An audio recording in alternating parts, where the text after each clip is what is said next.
Snow, cold, DJI Neo 2. This is how I fly it in winter.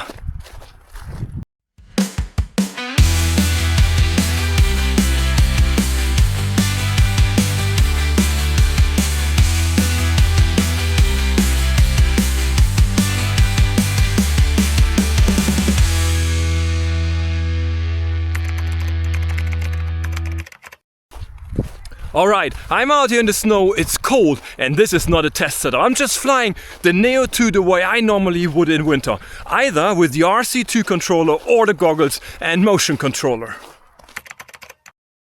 Snow is one of the worst places to start or land the Neo 2. Not because it looks dramatic, but because it creates moisture, uneven contact and sensor issues.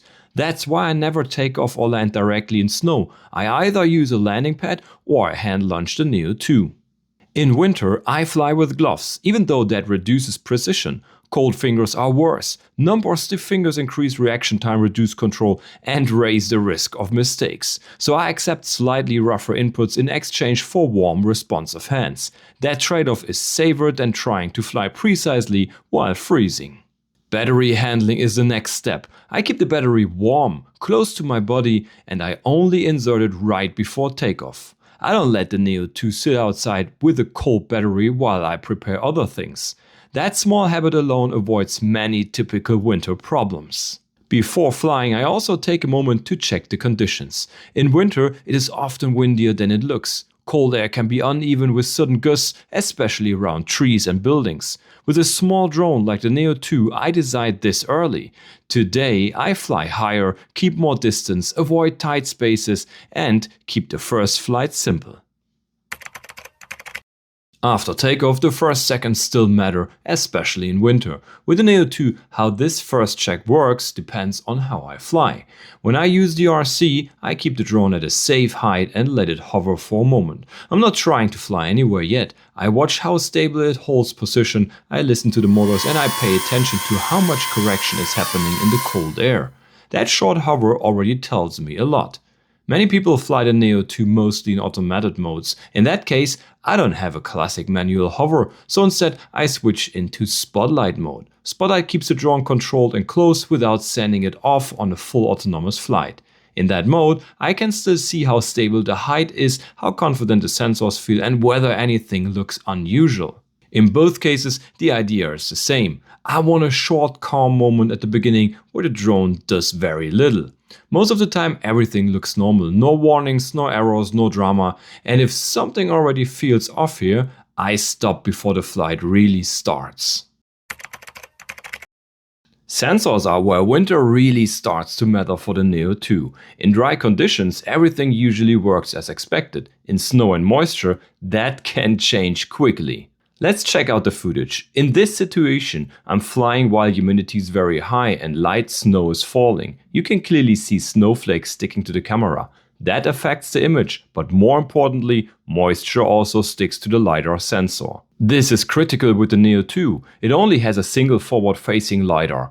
If that sensor starts receiving wrong information because of moisture, the whole system can behave unpredictably. In this footage you can see exactly that. The drone starts making strange movements. It stops, avoids objects that aren't there, stops again, moves up and down, and generally behaves erratically. So this has nothing to do with the software issue. The sensor is simply feeding bad data into the system.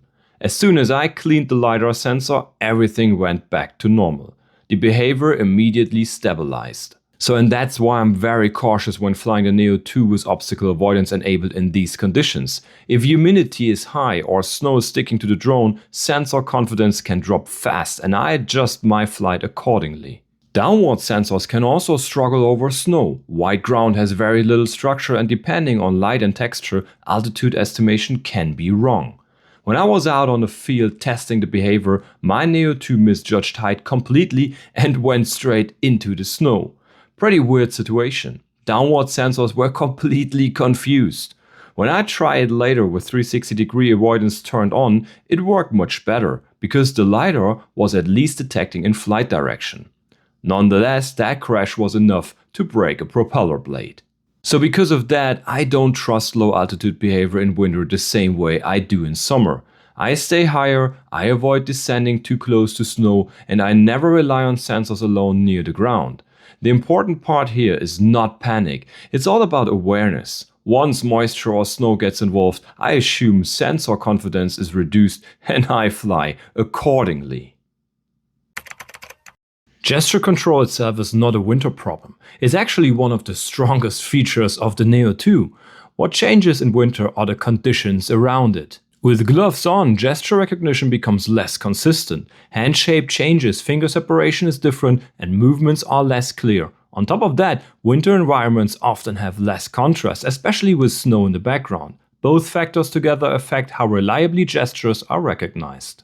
When I use gesture control with gloves, results are mixed. Sometimes everything works exactly as expected, other times responses are delayed or gestures are not detected at all. Because of that, my recommendation is simple. If I actively want to use gesture control on the Neo 2, I take my gloves off for that moment. Clear hands and clean contrast gives the system the best chance to work as intended. So the same mindset applies to hand landing and hand launches. These maneuvers depend heavily on the downward sensors. If moisture or snow sticks to those sensors, height detection can become unreliable. In that situation, a hand landing can quickly turn into a problem, so I slow everything down and stay very deliberate. If Neo 2 sensor behavior feels questionable, I switch to a normal landing instead. The takeaway here isn't that gesture control is bad, it's about knowing what it depends on and adjusting when gloves, contrast or moisture interfere. ActiveTrack worked reliably in my winter test with the Neo 2. I tracked a person, a car and even sledding, and overall the system did what it was supposed to do. In normal winter conditions, tracking a person works well as long as there is enough contrast. Clothing, background and lighting matters more in snow than in summer. While walking through a forest in perfect light condition, I let the Neo 2 follow me.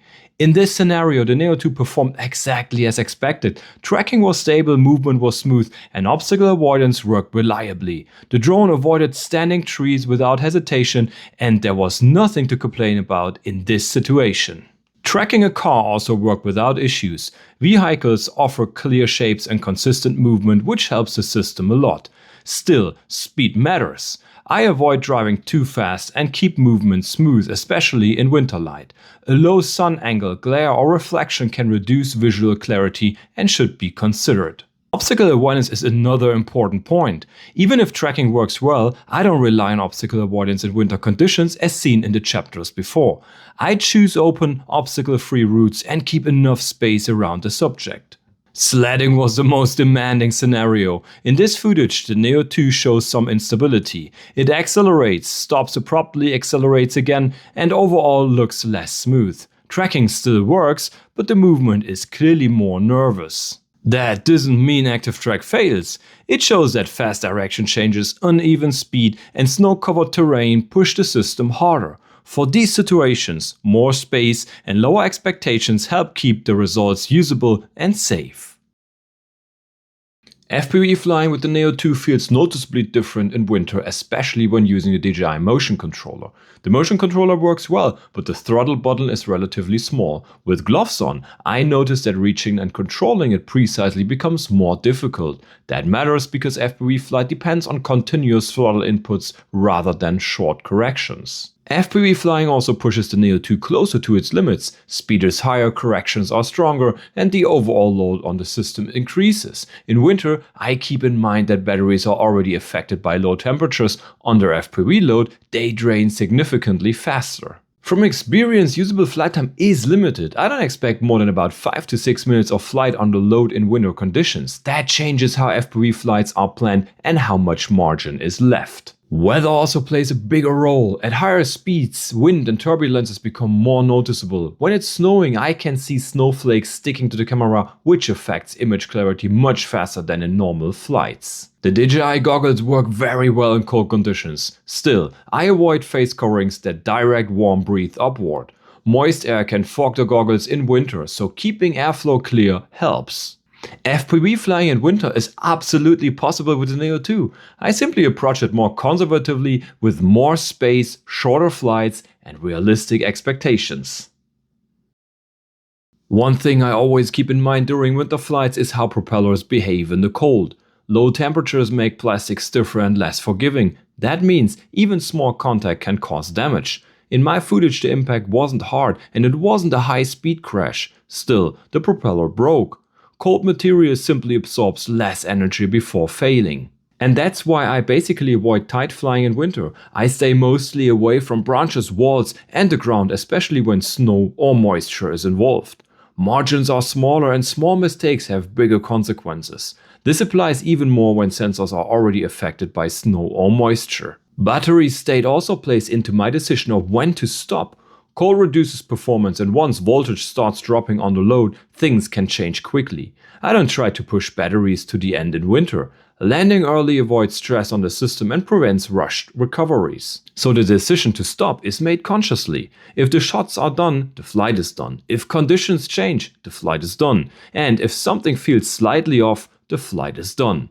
Winter flying isn't about squeezing out the last seconds. For me, it's about ending the flight cleanly with the drone intact and no unnecessary risks taken. Alright, that's it for this winter flight with the DJI Neo 2. I hope this was useful and gave you a better idea of what actually changes when you fly in cold and snowy conditions. If you found this helpful, smash that like button, and if you enjoyed this kind of real-world drone content, subscribe to the channel and drop me a comment below. Try it out for yourself, take it slow and adjust to the conditions. Thanks for watching, stay safe and I'll see you in the next one. Have a good day, see you, bye bye!